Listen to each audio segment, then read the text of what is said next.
Hello, this is Alex Ramsey, the host of Night of the Batman, with the next episode in Batman the Animated Series, Nothing to Fear. Next, the pros.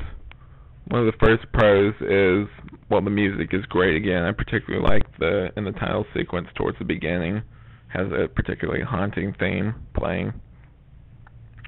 Another pro is just certain scenes this time, like the Scarecrow is a very good voice actor too for the voice acting parts, and also Kevin Conroy and all them are top notch as usual. One of my favorite scenes is towards the end when he's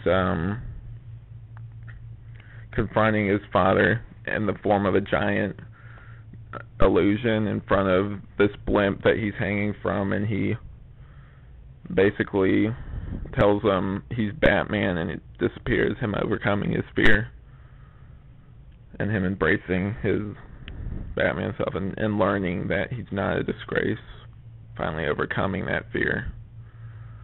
Also, another one of my favorite scenes is at the end when he's visiting his parents' grave, which I think was a nice touch, and as he's walking away, you see his shadow, except it's the Batman shadow instead of his actual shadow, which I thought was really cool. Now for the cons. One of the first ones is the animation in some parts. It's not that good in this episode. It's not as good as the past episodes. I just didn't like how the animation looked. It looked kind of sloppy and sort of like, I guess I hear like other studios put together like maybe the ones that they have less of a budget on, so maybe that's what happened and that's why the quality is less good. But yeah, another thing is what I mentioned earlier with the Scarecrow.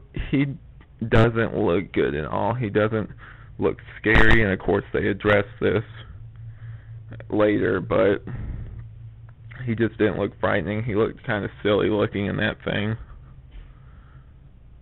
and it wasn't that good.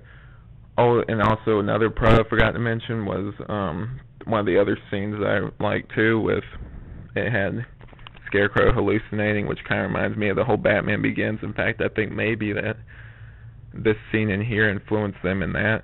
Scarecrow hallucinates and sees him as like a monstrous bat, and he catches him, which is pretty cool. I couldn't explain it. It'd sound kind of lame if I did. But yeah, if you haven't seen it, I advise you to watch it. Also, another con is just how bad the visuals are in some parts. And it's surprising because so far it's been pretty good. But yeah, the animation's just bad in this episode. I mean, it's not terrible. It's just not that great. Besides that, though, it's a pretty good episode. And there are some really good parts to it that redeems it and makes it like not a terrible episode, but just an okay episode. If I were to rate this, I would give it, from 1 to 10, I would probably give it a 7 out of 10, which means it's just okay. There's good parts to it, but there's just too much bad animation, and the Scarecrow doesn't look scary, and there's just too many other parts like that keep it from being more of a better episode. Join me next time where I'll be reviewing the next episode of Batman the Animated Series. Thanks for watching, and